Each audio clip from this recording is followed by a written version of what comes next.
You cited a passage of scripture that honestly is cited all the time on the political right. And it's the story of Jesus turning over the tables and cleansing the temple.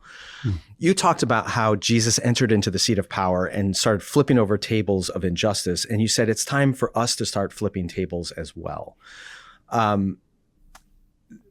Your use of that text is different than the way I hear it used on the religious right. How would you say it's different? It came up a lot leading up to January 6th in 2021. Yeah. Why is your use of that story different than the way a MAGA Christian nationalist would use that story? Well, I mean, there's all the moral difference in the world between Jesus's act of civil disobedience and protest in the temple and the violent insurrection on January 6th. One was nonviolent, the other one certainly wasn't. Jesus wasn't beating law enforcement and storming the Capitol. Jesus was in the tradition of civil rights organizers and labor organizers and protesters throughout the centuries,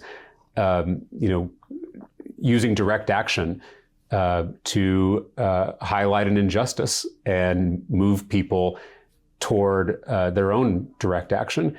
And so the reason I talked about that story on Sunday is because as a Christian, I'm always trying to figure out what does God or what does love demand of me in this moment? What is love calling me to do at any particular moment?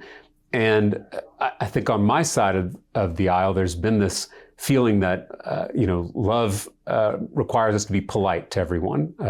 Love requires us to be amicable and gracious and peaceful. And certainly those are all admirable things to try to pursue. But sometimes love is forceful. I think about any parent who's listening to this. If your kid's about to walk out into the middle of a busy street, you grab your child's arm. I mean, sometimes you leave a bruise, right? I mean, love in that way of a parent is sometimes very forceful, very aggressive, especially in an emergency situation. And I think we've all got to get comfortable with that kind of love at this particular historical moment.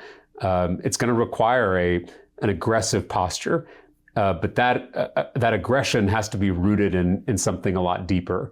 And I think Jesus's demonstration in the temple in my mind, is one of the best examples of that, of standing up to bullies, but not becoming a bully yourself. And that is such a difficult line to walk. It's one that I fail to walk all the time.